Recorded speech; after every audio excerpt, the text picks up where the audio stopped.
Hello, lovely people. Welcome to Ari Talks About Music. I'm Ari, and today I'll be reviewing the new Softcult album, When a Flower Doesn't Grow. We have here the debut album from the Canadian sister duo Softcult, who have managed to grab my attention recently as I'm seeing a lot of discourse surrounding this album. And I think it's understandable why, as they do take quite an interesting approach to shoegaze and indie rock on this. As in many ways, despite it having all of the typical features you would want out of a shoegaze album, the elements they use of more indie rock leaning sounds and even punk and some moments is a really interesting choice, with a lot of the genre blending making this one of the most promising and interesting debut albums to have come out in recent years. I really like how being a two-piece band doesn't seem to hold them back in any way at all, with the first full-length song on this album, Pill to Swallow, already showing a lot of musical depth. I love the very jangly guitar on this track, which is backed up very well by the very shoegazy atmosphere and dreamy vocals. I think in terms of the writing, the song isn't anything too special. I do find it to be just a little bit predictable and generic in that department, but the absolutely fantastic performances both on the vocals and guitar are really what make the song stand out. And after that you have Naive, which is just an even more noisy and reverby song.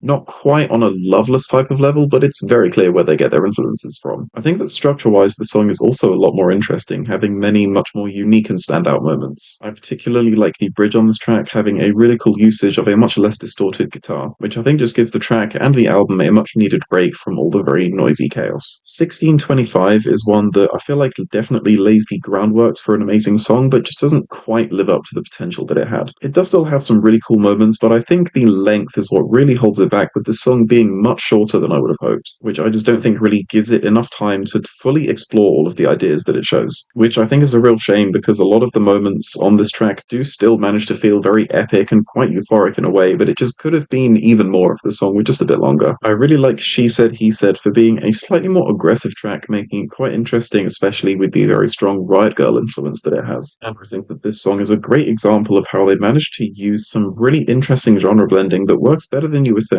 as there's still that very strong shoegazy sound on this track too. As when you look at the approach that they take to the vocals and the guitar, it does in a lot of ways feel like a much more traditional punk rock song, but still with a very shoegaze level of reverb on everything. I really like the way that Hurt Me builds a lot of tension during the first verse, mainly with the very shouty but still suppressed vocals and the building in the guitar. And while there is somewhat of a climactic release during the chorus, I do find it to maybe just be a little bit too all over the place. There are still a lot of cool moments on this track, many of which do just have all of the same virtues that I've already talked about for many of the other songs. But I think for this one in particular, being a track that's only 2 minutes long, I think they just tried to cram a few too many ideas into it all at the same time, as I think there's just a little bit too much going on and the track as a whole does feel quite messy. I Held You Like Glass, I think, is a really cool track and a very interesting take on shoegaze, as you still have that very reverb-heavy guitar, but without really any distortion, which gives it this really cool, very stripped-back sound, but without losing any of the dreaminess. And I think that on the whole, this style really just suits the much more mellow vibe of the track. Queen of Nothing is another track that I think is just a little bit held back by its writing. I think that the vocals and guitar textures are still absolutely fantastic, but on the other hand, you do have a lot of the melodies and progressions that I think again are quite predictable. However, I think that the longer the song goes on, the better it does get in that regard, with the song's climax being an absolutely epic and very euphoric moment, as there is just so much going on, but of course you have the very heavily reverbed guitars being the main focus, and I think that in this particular moment they sound at some of the absolute best they do for the whole album. Tired, I think, is a really awesome and fun little song that provides the album with this real punky energy, again taking a lot of influence from Riot Girl, both in the sound and the very politically charged feminist lyrics. But one of the things I find the most interesting about this song is, despite the fact that it's this very high energy punk track, it still manages to seamlessly blend in that shoegaze dreaminess into the mix as well, which gives the whole track a really unique sound that actually works out surprisingly well. Not Sorry is a track I do find just mildly frustrating, as it does start off really strong, but then you have the very loud and chaotic chorus that does just kind of come out of nowhere. I absolutely love how dreamy and how well textured the intro of the song is. However, with the chorus just kind of coming in out of nowhere, being a lot louder and noisier, it doesn't really hint towards that at all. I do kind of wish this song just committed to the sound it established in the intro, because it does do that part incredibly well, and I do find the chorus to just be too chaotic fantastic for its own good, as it's almost hard to tell what's going on at any given point. And then I think that the title track ends the album in a really cool way, as it takes on almost a completely new sound, but still not sounding out of place at all. I love how there's an acoustic guitar on this track, which is something that makes me realize I wish the album had more of it. And then the way that the song starts to build towards one of the most epic climaxes on the album is fantastic. And I think that they definitely did well to save this moment for the last part of the closing track, as it really does feel like that the entire album was just leading up to this moment, and it sounds absolutely amazing, being absolutely the most euphoric and climactic release that the album has. I think that so much of the genre blending on this album pays off incredibly well in ways that you wouldn't even expect it to, as in some ways it does kind of just feel like a very typical shoegaze album, mainly just in the instrumental sounds and arrangements, but with the way that they're able to take the genre in such an interesting direction and have so many other unique features to it does make this band very promising to me. And the main thing that I'm really hoping to see them improve upon for album 2, whenever that may be, is to honestly just make the album longer, as there are just so many tracks on this album that did have a hell of a lot of potential, but because of being held back by their very short length, a lot of them just didn't quite live up to what they could have been, especially for a genre like shoegaze that is so atmosphere heavy. I think that long songs often work out best. But aside from that, I still think that this album is a really cool collection of ideas, and one that I still really enjoy listening to, which is why this album will be getting a 7 out of 10 from me. Thank you so much for watching this review.